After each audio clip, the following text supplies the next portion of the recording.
Were you happy that she was perfectly content with the work that you were doing, or did you have any concern? I had some concerns. Why is that? Because I would be halfway through the job or, you know, just starting, and I would see Jane over the back of my shoulder looking out the window. She was constantly over the top of us, checking what we was doing. I was constantly having to reassure her that everything's fine. The job I'm doing, I know what I'm doing. Like, you know, you could just see there was no trust there. Obviously, he had seen me looking out the window at what he was doing. And when I went out, he was rotivating, and he let go of the rotivator handles and turned to me and said, I don't appreciate you watching what I'm doing. You need to leave me to get on with it. I'm a turfer. I know what I'm doing. That reaction I didn't expect, and I was a little bit taken aback. Well, what you claim, madam, is that at that stage you were... This is your language, madam, not mine. You were scared. I was frightened of him. You shocked to hear that? Yes. Why is that so? Because it's a lie. I was reassuring her. There was no threats, there was no thingy. She was more than happy for us to carry on with the garden. After I reassured her, she went back inside. She said, OK, no worries. Went back inside, continue to look out the window. And I didn't say nothing else. I just literally reassured her and she went back inside. I didn't carry on looking out the window at you, Ben. I purposely didn't go to the windows at the back of the house because I just thought... I just waited till Andy came home from work, my husband, because I was quite worried. It's a very strange thing, you see, when you're scared of someone, to allow them to continue to do work in your garden. You'd agree with me, wouldn't you, madam? You trawled the streets until you found the van, correct? I went driving round like the Scooby-Doo team. I went to the locations that I was told that it had been seen parked. You were driving round. I just want to be clear. You took up hours of your own time sleuthing until you found that van. You arrived, you asked him to disclose his address. As a matter of law, you would be able to give a statement in due course saying you'd spoken to the person. This was the address that he provided as his last known address. He provided you that address. You decided not to drive away. Instead, what you did, madam, is as follows. Yeah, this is... Make your mind up. I don't understand. I've asked you... Make your mind up. This is no need... There's no need. There's literally... Make your mind up. I just want my £500 back. I don't want any aggro.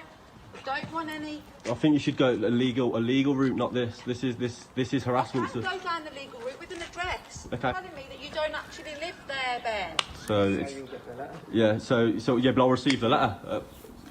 So 1 minute you're telling me you're going to... Because if I send the letter to... What? You could say, I'm not registered at that address. I never received that letter. I've got no proof that you're ever going to pick that letter up. There you go. Look, I'm trying to cooperate with her. I'm trying to, and she's still giving me aggro on my doorstep, basically, causing a scene in front of everyone, trying to embarrass me. I just wanted to go so it can be handled at a different time when everyone has calmed down. Waiting for the police. How long did this standoff last? 6 hours.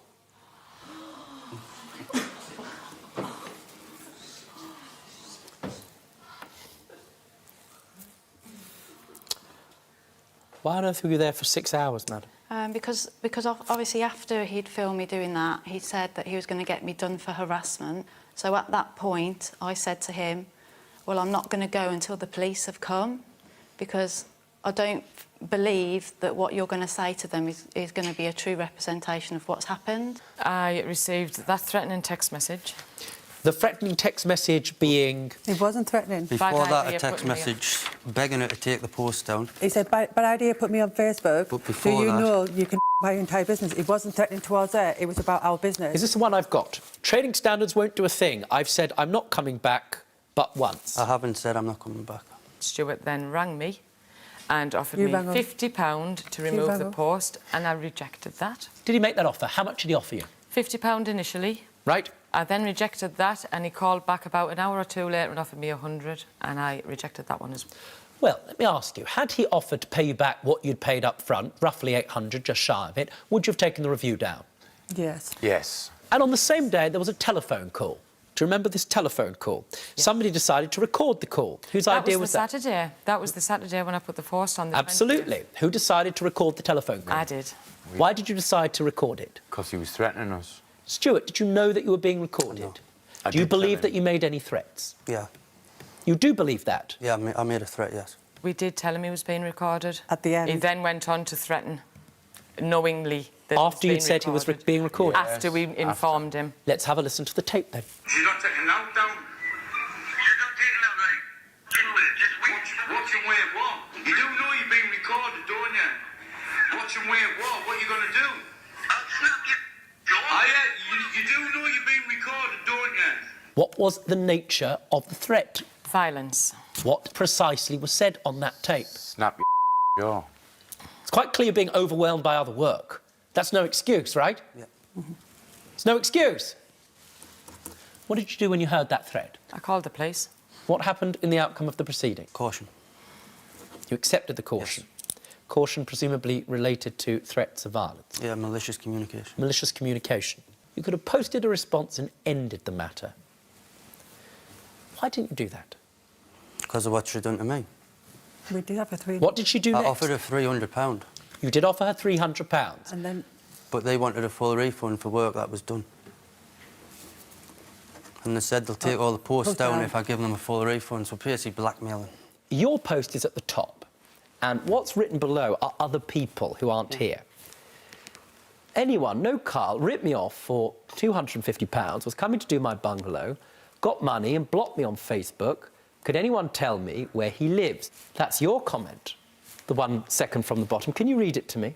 I can't see it without my glasses. Oh, well, have you got your glasses with you? No. I've got a copy. Oh, have you? Yeah. Don't worry. Can I ask Suzanne, do you mind standing up and reading your mother's comment, second from the bottom? He will be a woman when I have finished. He will be a woman when I have finished. What about the fourth one from the bottom? Can you read that as well, Suzanne?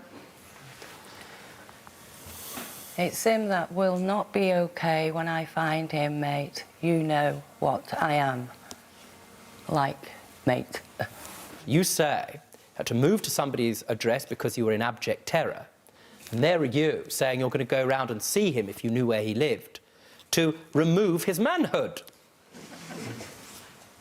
Elaine, you entered into an agreement with Kyle where he would decorate your house for £200. Instead of paying him, in lieu of payment, he took a car of that value. Now, that car blew up, unsurprisingly, because it was £200. In the circumstances, however, Kyle failed to attend.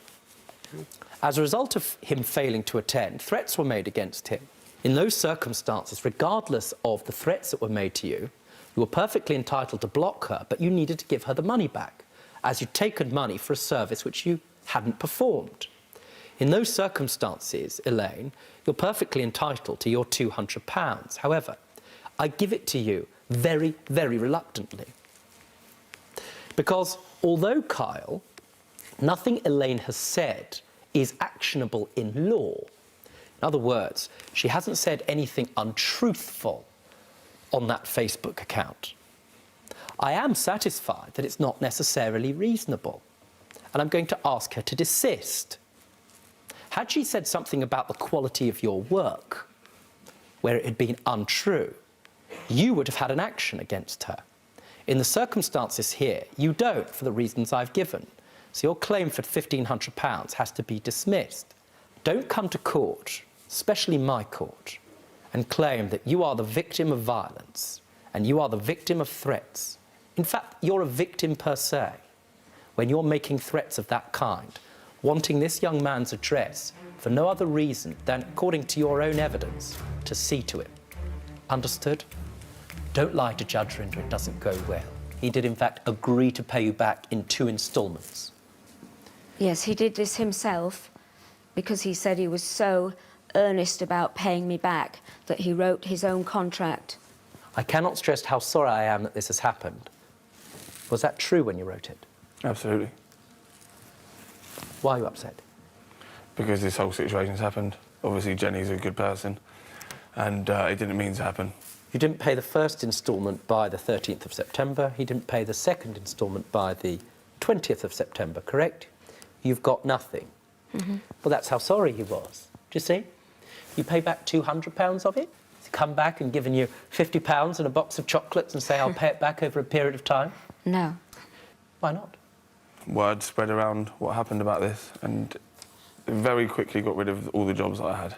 Trading Standards emailed you, correct? Yes. requesting payment to be made by the 13th of October, and yet you still didn't pay it back. Madam, you'd promised your daughter access to being outside. What did it do to your daughter? She's very, very upset because we thought that we would have the whole summer where she would be able to go into the garden and watch the horses in the field behind. You put out a Facebook message. I did. As a result of that Facebook message, a number of people got in touch with you, correct? I shall read the statement from one of them. I'm also a victim of Carl's. He doesn't just do building works, he sometimes sells things on Facebook. I bought 4 music records off him for £100, which he failed to send me. After messaging him, I heard many excuses, but didn't receive either the records or my refund. After posting my situation online to several groups, I received a huge response from others he had ripped off.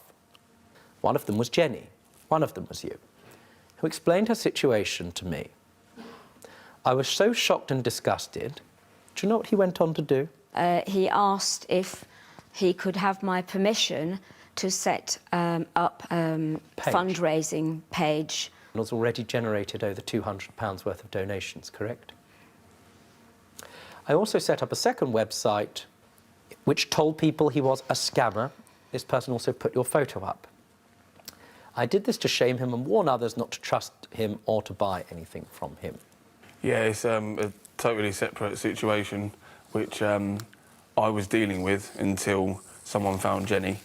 And then as soon as anyone read Jenny's post, I didn't get a chance to. Was this a single pebble in a little river, madam?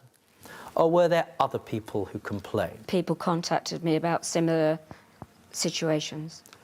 Hi, I just wanted to say I'm so sorry about Carl's behaviour. I've known him for years. He stole my wages on my birthday when I had nowhere to live. I'm going to donate to the cause as soon as I get paid. I can't afford much, but hopefully others will do the same. This is a hearsay statement from somebody who is not named, to whom you cannot question. And although I give it limited weight, because I must, would you like to respond to it? Yeah, it's a friend of probably around 14 years. And the situation this is on about was over 9 years ago. Jen, you entered into a straightforward contract with Carl for him to do work. He didn't show up, he didn't give you a refund. I have no difficulty whatsoever coming to the view that A, you have an enforceable contract, what's more, he's bound to give you a full refund.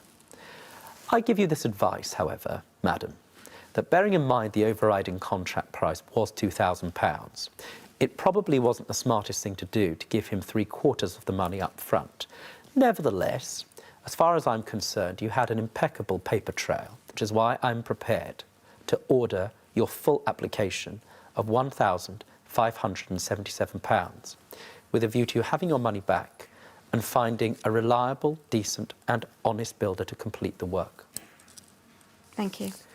It's between me and you. It's nothing. It's not between you and your friends or your friends on Facebook that have slagged us off on Facebook saying this and that. Well, you should have completed work that was done that I paid for. Right, I paid 13,660 quid to you. All right. And you've got 11 grand in your house. So what? My money is to do with you. You're saying right that I took. I paid you 13,666 quid for work that was not completed. But I didn't. Yeah? But I didn't take 13,600. Yes, you did. It's in bank statement. First impressions. I mean, even when you look at the guy, you think, oh, you know, nice, genuine guy, butter wouldn't melt and all that. But believe me, he's not as charming as he makes out. This occasion is just. It stressed me out. It's actually made us ill a bit. Thanks for coming to court, but you've still left me high and dry. I won't be screwed over ever again because I've learnt from my lesson. Believe, I've learnt from my lesson. Don't be stupid. Stay and watch the best Judge Rinder moments. And I'm talking. Understood? Don't be a moron.